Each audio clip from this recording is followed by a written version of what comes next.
हाय fam, WhatsApp. सो आज की video में बात करेंगे क्या ऐसा फिजिक, ऐसे मसल्स बनाना घर पे पॉसिबल है, और वो लोग जो कि वर्कआउट करना चाहते हैं लेकिन किसी कारण से वो लोग वर्कआउट कर नहीं पाते या फिर जिम में जा नहीं पाते, तो वो घर पे अपना वर्कआउट कैसे स्टार्ट करें। तो आज की वीडियो में मैं आधा घंटा या 45 मिनट का एक वर्कआउट आपको बता दूंगा जिसमें आपका आधे से 1 घंटा लगेगा मे बी, और आप घर पे एटलीस्ट अपना बेस बनाना शुरू कर दोगे।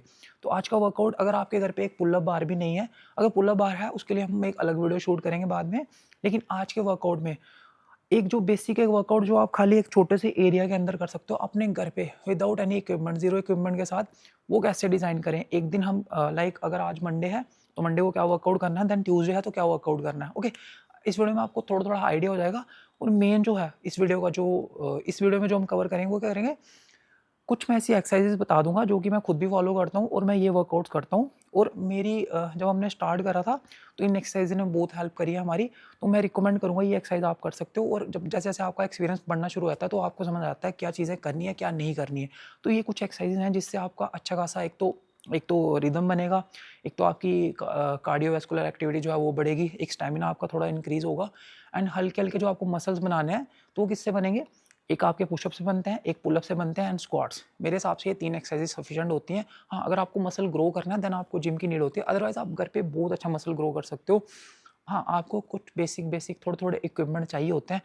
जिम के अंदर आपके पास वेट होते हैं, कैलेस्थेनिक्स के साथ या बॉडी वेट ट्रेनिंग के साथ हम लोग अपनी बॉडी को ऐसे जिम यूज़ करते हैं। ओके, लाइक अगर आप हैंड स्टैंड में हो तो आपका पूरा बॉडी वेट शोल्डर के ऊपर है, तो वहीं वहाँ से जब आप पुश करते हो वो एक बात के लिए बाद में बंदा सीखता है कि हाँ कैसे आपको शोल्डर के ऊपर बहुत सारे मसल हैं जो बॉडी वेट के साथ ट्रेन करना मुश्किल हो जाता है, लेकिन स्टिल बहुत सारे ऐसे मसल्स हैं अगर आप अच्छे से ट्रेन करो, अच्छे से आप पुशअप्स लगाओ एंड अच्छे से पुलअप्स लगाओ एंड स्क्वाट्स लगाओ, तो भाई वो बहुत ज़्यादा डेवलप हो जाएगा, आपकी एक्सपेक्टेशन से ज़्यादा होगा। आजकल तो जिम का ट्रेंड बन गया, नो डाउट जिम जिम बहुत अच्छी चीज़ है। अगर आपको मसल को एक पॉइंट के बाद बढ़ाना है देन आप जिम में जाओ ज़रूर। आप प्रोफेशनल बॉडी बिल्डर्स, उनसे आप ट्रेनिंग लो। प्रोफेशनल बॉडी बिल्डिंग नहीं भी करते हो तो वेट्स आपको बहुत हेल्प करेंगे, लेकिन स्टिल आप बॉडी के साथ क्या क्या कर सकते हो इसकी लिमिट कहीं ना कहीं लोगों ने थोड़ा सा पीछे कर दिया। लोगों को लगता है कि बॉडी के साथ कुछ होता नहीं है। बॉडी के साथ आप बहुत ज़्यादा अच्छे लेवल पे फिजिक बना सकते हो। आप अपने पुराने रेसलर्स या उन सबको देखो तो वो वेट्स का इस्तेमाल नहीं करते थे, उनकी फिजिक आज के अच्छे खासे बॉडी बिल्डर से भी बहुत बड़ी है। आजकल तो हल्का सा मसल मास लेके अगर कोई आ जाता है तो उसको लगता है कि हम बहुत ज़्यादा मसल मास है। नो, हाँ, उनका क्या होता था, मसल के साथ साथ कहीं ना कहीं फैट भी ज़्यादा होता है, क्योंकि बॉडी बिल्डर्स में ऑब्वियस सी बात है कहीं ना कहीं फैट उतना चाहिए नहीं होता स्टेज पे, तो वो लोग कट करके चलते हैं। तो हाँ, नेचुरली आप कहाँ तक पुश कर सकते हो अपनी बॉडी को और ग्राउंड पे आप क्या वर्कआउट कर सकते हो, आज की वीडियो में हम लोग ये कवर करेंगे आज। हाँ, तो सबसे पहले होता है आपका वार्म अप। वार्म अप आप अपने हिसाब से कर सकते हो, कोई बंदा किसी हिसाब से करता है, कोई बंदा अलग हिसाब से करता है। मैं रिकमेंड करूँगा अगर आप कोई भी आप गेम खेलते हो तो वहाँ पे आपने ज़रूर सीखा होगा वार्म अप कैसे करते हैं अपनी बॉडी को, तो आप वही करो, ठीक है। लेकिन स्टिल अगर आपको मेरे हिसाब से चलना है तो आप ऐसे वार्म अप करोगे। मैं सिंपली क्या करता हूँ, पहले आके हल्का हल्का अपनी रिस्ट को घुमाएंगे एंड देन हम अपने हल्के हल्के शोल्डर्स को रोटेट करेंगे। ओके, देन हल्का हल्का नेक का movement, left right up down. ये चीज़ें मैं जल्दी जल्दी बताऊंगा ताकि वीडियो का लेंथ लंबा ना हो जाए। ये आपको कम से कम 1-1 मिनट तक करना है। नेक की movement, left right up down, then rotate anti clockwise at least for 1 minute and then clockwise. Okay, then उसके बाद आप क्या करोगे, सेम चीज़ आपको क्या करनी है टोज़ के साथ। अब आप नीचे जाना, ठीक है। सेम चीज़ आपको टोज़ के साथ करनी है, हल्का सा टो आगे लेके आपको सर्कल्स बनाने हैं। पहले आप एंटी क्लॉकवाइज बना सकते हो, देन आप क्लॉकवाइज बनाओगे, देन अल्टरनेट। ओके, देन उसके बाद आप क्या करोगे, हल्का हल्का लाइट लाइट जंप्स करोगे ताकि थोड़ा सा बॉडी का जो टेम्परेचर है वो भी राइज हो एंड आपका हार्ट रेट जो है वो बढ़ेगा हल्का हल्का।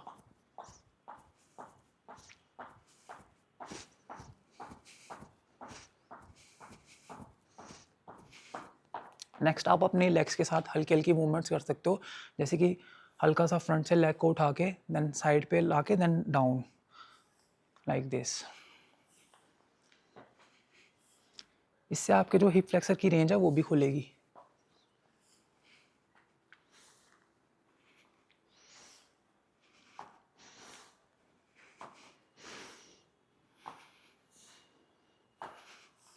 गाइस हर बंदे का स्टाइल अपना होता है, हर बंदा वार्म अप अपने हिसाब से करता है।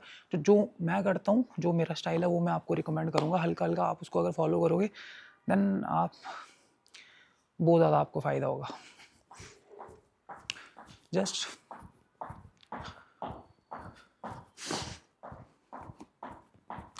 पाँच से 10 मिनट खाली आप ऐसे जंप करो, 10 से 15 मिनट, जब तक आपको हल्का हल्का स्वेटिंग आना शुरू ना हो जाए। आपका वार्म अप हो गया अच्छे से, आपने हल्के हल्के स्क्वाट लगा दिए, हल्के हल्के आपने पुशअप्स लगा दिए, ठीक है। उसके बाद हम पहली चीज़ जो करेंगे वो करेंगे अपने पुशअप्स। डेली आपको इसको मैक्स आउट करना है। एक दिन आप पुशअप को मैक्स आउट करोगे, एक दिन आप पुलअप्स को मैक्स आउट करोगे। अगर आपके घर में बार नहीं है, एक दिन आप पुशअप को मैक्स आउट करोगे, दूसरे दिन हल्का वर्कआउट करोगे, ओके, ताकि आपकी बॉडी को रिकवरी भी मिलती रहे। पुशअप्स आप कैसे लगा सकते हो? जस्ट सिंपल, देखो ऐसे हाथ रख के अगर आप शोल्डर विड्थ अपार्ट पुशअप लगाते हो, ये नॉर्मल पोजीशन है। इसमें आपके शोल्डर, ट्राइसेप, चेस्ट, हर एक मसल पूरा इन्वॉल्व होता है, ओके। लाइक किसी भी मसल को कोई एक्स्ट्रा एडवांटेज नहीं है। यहाँ पे अगर आप क्या करते हो, हल्का सा वाइड जाते हो, लाइक ये शोल्डर विड्थ हो गया, देन आप हल्का सा वाइड गए एंड देन आपने हल्का सा इसको आउटवर्ड रोटेट किया हाथों को, देन आप नीचे जाओगे एंड देन आपकी चेस्ट ज़्यादा टारगेट होगी। स्टिल ट्राइसेप भी वर्क करता है, लेकिन चेस्ट यहाँ पे ज़्यादा वर्क करेगी। अगर आपको चेस्ट को और ज़्यादा अच्छे से काम पे लाना है देन आप कुछ ना कुछ सपोर्ट ले लो अपने घर पे। अगर आपके ब्रिक्स हैं, कुछ भी है, आप उसको ले सकते हो, ठीक है। जैसे कि आप पैलेटीज़ पे, यहाँ पे मैं पैलेटीज़ यूज़ करूँगा, तो आप इंटे रख लो, कुछ भी रख लो, वो आपके ऊपर डिपेंड करता है। तो आप होगा क्या, जब आप पुशअप लगाओगे तो डीपर रेंज ऑफ मोशन मिलेगा चेस्ट मसल को, ठीक है। पूरा नीचे जाओ and up, down and up, down and up, up. ये हो गया आपका चेस्ट के लिए। सेकंड आप क्या मैक्स आउट करोगे, सेम, ये आपका आ गया शोल्डर विड्थ। देन हल्का सा जब आप पास आते हो, देन इसको बोलते हैं हम लोग डायमंड पुशअप, ओके। इसमें ज़्यादा आपके ट्राइसेप वर्क करेंगे। स्टिल चेस्ट, मैंने बोला कोई भी मूवमेंट को आइसोलेट करना बॉडी वेट के साथ थोड़ा मुश्किल होता है, लेकिन स्टिल ज़्यादा कौन सा मसल वर्क करेगा वो डिपेंड करेगा आप हाथों की पोजीशन कहाँ रख रहे हो। Wide grip chest, normal shoulder and then close वाला ट्राइसेप। ऐसे क्लोज रख लो, लाइक ए डायमंड ऐसे बना लो एक, आप पास रखो, डायमंड बनाओ ना बनाओ, नो इशू। कंट्रोल के साथ जा सकते हो, और अगर आपको रैप्स लगाने हैं तो नो कंट्रोल।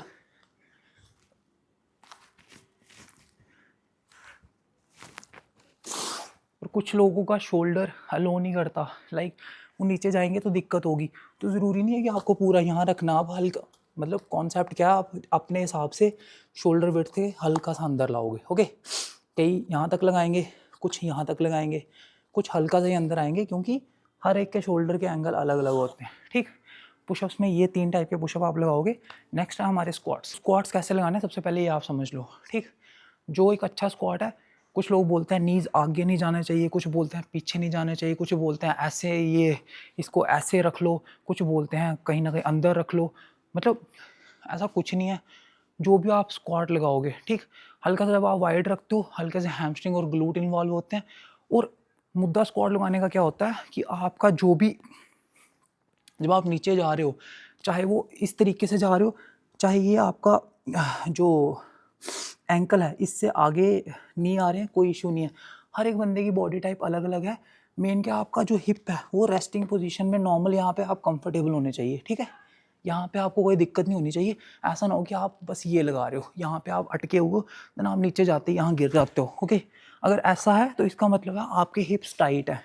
तो हिप्स टाइट कैसे खुलेंगे, आपको इस पोजीशन में बैठना है। अगर आप इस पोजीशन में बैठ नहीं सकते एंड अगर आपने यही रेंज पक्की कर दी ये स्क्वाट लगा लगा के, तो आप जब भी यहाँ बैठोगे तो ऐसे गिरोगे या ऐसे गिरोगे, मतलब आप स्टेबल नहीं कर पाओगे। पहले आपको ये पोजीशन स्टेबल करनी है। अगर आप घर पे वर्कआउट करते हो, आप कुछ वीडियोस देख लेना, हिप्स को कैसे लूज़ कर सकते हैं, इस पोजीशन में बैठना कैसे है। अगर आप बैठ नहीं पाते हो, किसी चीज़ का सपोर्ट ले लो ऐसे पकड़ के, देन यहाँ पे इस पोजीशन में बैठो, ओके। बॉडी वेट के साथ भी अगर आप अच्छा स्क्वाट नहीं लगा रहे, और अगर आपने गलत स्क्वाट लगाए, लाइक गलत स्क्वाट क्या है, जिसमें आप पूरा नीचे नहीं बैठ रहे, चाहे वो एंगल कैसा भी है, चाहे वो आगे है पीछे है, नो इश्यूज़, ठीक है। अगर आप पूरा नहीं नीचे बैठे तो आप गिरोगे एंड आपने गलत रेंज को पक्का कर दिया और मसल अब उसी में स्टिफ हो गया, देन उसको दोबारा तोड़ने में बहुत टाइम लग जाएगा। आप समझ रहे हो मेरी बात, दोबारा नहीं टूटेगा, क्योंकि आपने गलत रेंज पक्की कर दी। अब गलत रेंज पक्की हो गई है, अब उसके बाद उसका चांस नहीं है कि वो दोबारा खोलोगे, खोलने के बाद आप दोबारा आराम से बैठ जाओगे, बहुत ज़्यादा टाइम लग जाएगा। ठीक है, पहली चीज़ आप मेक श्योर करेंगे आप ऐसे आराम से बैठ सकते हो। देन आप यहाँ से हाथों को ऊपर लेके जाओ लाइक दिस, ओके, या फिर हाथों को ऐसे रख लो, ओके, फुल नीचे बैठोगे and up, down and up. अगर आपको पूरी की पूरी बॉडी की आपकी अलाइनमेंट ठीक करनी है एंड आप चाहते हो थोड़ा और अच्छे लेवल पे आपने स्क्वाड को लेके जाओ, देन हाथों को पूरा ऊपर रखोगे like this and then down and up. यहाँ से आपकी मोबिलिटी भी चेक होगी। ऐसे हाथ रख के आप स्क्वाड लगा नहीं पाओगे, ओके, अगर लगाओगे तो आगे आ जाओगे। स्टिल अगर ये नहीं करना, बस ऐसे हाथ रख के नॉर्मल स्क्वाड्स अपने हिसाब से कम 50 से 100 स्क्वाड आप लगाओ। स्टार्ट इससे करो, देन धीरे धीरे बिल्ड करना, ओके। Cut cut. जब आप ये स्क्वाड लगा लो, नॉर्मल स्क्वाड लगा लो, अगर आपको लगता है स्टिल अभी स्टैमिना बचा हो, देन आप क्या करोगे, सिंपल यही स्क्वाड में एक्सप्लोड।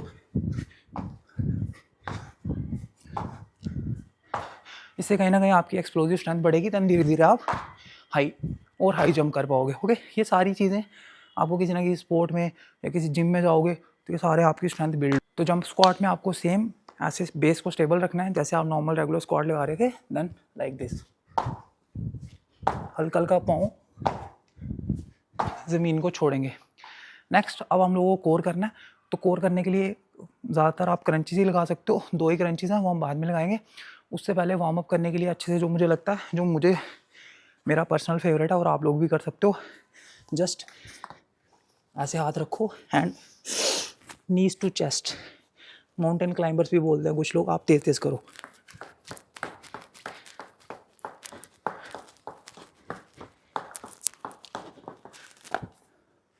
इसके जब आप 3 सेट लगा लो, उसके बाद आपको क्या करना है, normal crunches and leg raises, okay. So mountain climbers के बाद आप माउंटेन क्लाइंबर्स के बाद आप जो नेक्स्ट एक्सरसाइज करोगे वो है आपके नॉर्मल क्रंचेस। सिंपली ऐसे लेट जाओ एंड देन इसको कंप्रेस करना है, हल्का सा कंप्रेस करके देन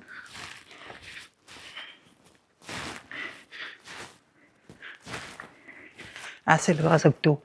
देखो हर एक चीज़ उसकी वेरिएशन अलग अलग है, चीज़ वो सेम है। जैसे अगर मैं सेम इस क्रंचेस को ऐसे लगाऊं तो कहीं ना कहीं क्या हो रहा है, मेरी फ्लेक्सिबिलिटी भी इम्प्रूव हो रही है, मेरी बॉडी की रेंज अलग अलग इम्प्रूव हो रही है, ठीक है। सेम ये चीज़ है, ठीक है। आप इसको कैसे भी लगा सकते हो। मैं अगर बॉडी बिल्डर की तरह लगाना हो तो मैं स्ट्रिक्ट लगाऊंगा ऐसे, एकदम टू द पॉइंट, ठीक। अगर मुझे इसको फंक्शनल ट्रेनिंग में डालना है, like yoga movements, like body को मुझे मूव करवाना है, तो मेरे को रेंज भी बढ़ानी है, तो मैं ऐसे लगाऊंगा।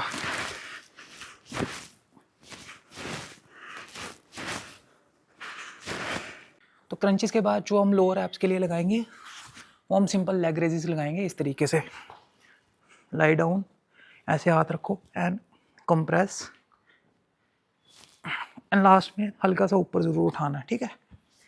इससे पूरा आपका लोअर एब ट्रेन होगा।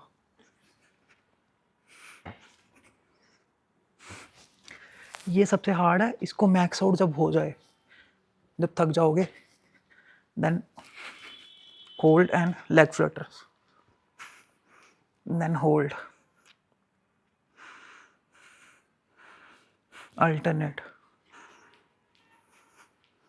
ऐसे मिक्स आउट कर सकते हो ताकि कहीं ना कहीं मज़ा भी आए। तो डेली इस वर्कआउट को करने में आपका आधे से पौना घंटा लगेगा, इससे ज़्यादा नहीं लगेगा। मे बी कुछ लोगों का जिनका स्टेमिना ज़्यादा अच्छा है उनका ज़्यादा लगे, वो अच्छी बात है। अब अपने हिसाब से खाली ये 3 एक्सरसाइज अगर आप करते हो तो आपका देखोगे, आप बॉडी में नोटिस करना, आपका हल्का हल्का फैट कम होना शुरू हो जाएगा और कहीं ना कहीं स्ट्रेंथ फील होगी और धीरे धीरे आपको अच्छा फील होगा। देन आप उसके बाद जाके जिम ज्वाइन कर सकते हो या कुछ भी और चीज़ कर सकते हो। तो जिन लोगों का बिजी शेड्यूल है, अपने लिए ज़्यादा टाइम नहीं निकाल सकते, आप आधा घंटा सेम यही वर्कआउट करोगे, pushups and squats and core. Next video में अगर आपके पास एक पुलअप बार है, मैं वो भी कवर कर दूंगा। पुलअप्स पे आपको पुलअप्स क्या क्या लगा सकते हो और कौन कौन से टाइप के पुलअप्स हैं। आज की वीडियो के लिए इतना ही, स्टे ट्यून्ड।